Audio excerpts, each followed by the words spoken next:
Everybody hear me if I just talk from here? Move around a little bit, I want to be back at the podium.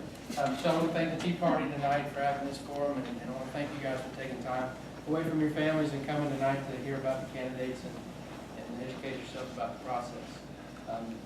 I am currently the presiding commissioner of Cape County, and I'll tell you, this is a unique opportunity for me because this is the first time that I've been able to come to the voters and say, to ask for you to rehire me for re-election.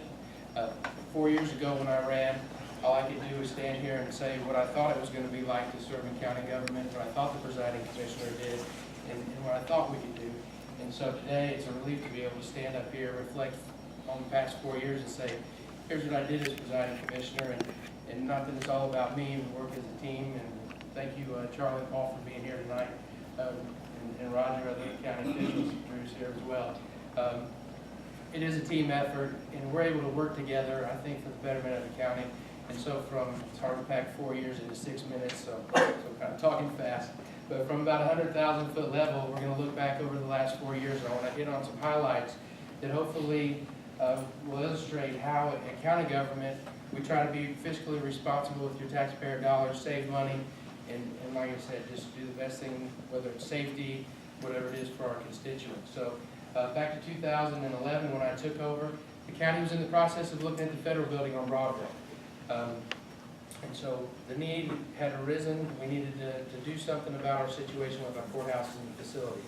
So through that process, we said, you know what, if we want to buy this building, we need some cash. So an opportunity presented itself with the bond market and current rates. That we refinanced our jail bonds. We cut our interest rate in half, and we saved the county $200,000 in bond payments. And that was a pretty good deal. We also created a capital improvement fund, which the county had not had up until that day, to look at some of the buildings because we have a pretty expansive footprint operating in Cape and Jackson.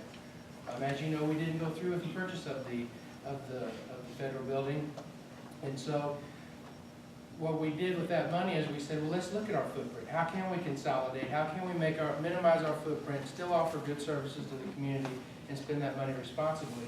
And so that's what we did. We hired an architect to do a facility study plan, which we're about ready to roll out to the public to look at where do we need to go in the next 10, 20, 50 years with the county. So if the taxpayers say, let's move forward, we're ready to do that. And if not, we're going to put that plan on the shelf. We will have done our homework, and it's ready to go whenever the taxpayers feel that it's necessary to move forward. And so I feel like that's something that we're doing to be proactive, foresightful, and not be reactive.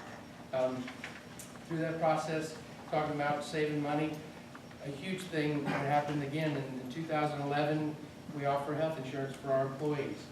And so the insurance carrier came to us and said, it's time to renew. Well, as you all know, what happens when the insurance guy comes and says it's time to renew? The rate goes up. So we had a carrier come to us and say, we will offer the same plan as carrier A without an increase. And so we said, you know what, that's a great deal. About that same time, another company came to us and said, have you all ever thought about self-insurance? Well, we didn't know a lot about it, but we said, we're willing to listen, we'll look into it. Right this year we think we're good because we're not going to increase our premiums. But we want to learn more about it, and so we did. We studied it, we looked at the model and how it worked. Well, the next year when Carrier B came around, they said, well, it's time to renegotiate your rate, and premium's going to double-digit percentage. It's going to increase. Well, clearly that's unacceptable. So we called the guys back about self-insuring. It's a third-party administrator. We looked into it and we said, you know what? It's time. It's time to make a change, to get out of the box, to do something different, because continuing to spend more money on the same service, if there's an alternative option, is not a viable choice. And so last year, we self-insured. We went with a third-party administrator.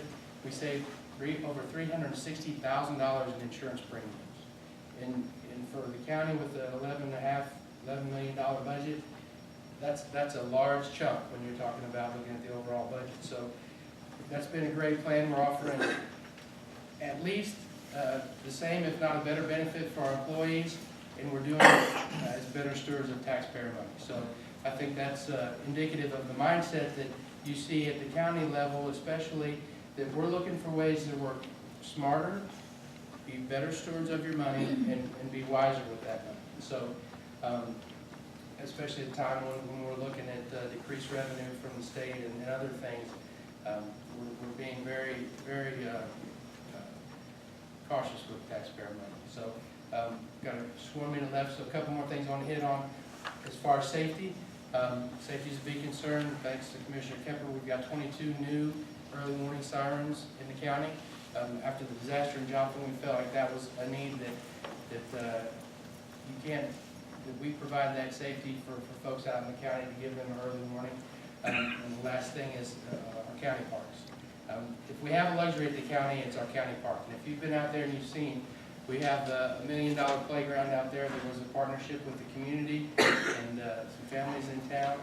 And it's an all-accessible handicap playground between St. Louis and Memphis. It's a tremendous facility. Just another testament that Cape County is a first-class county. So with that, we're running out of time. So I humbly ask for your vote on November 4th. It's been an honor and privilege to serve as your presiding commissioner, and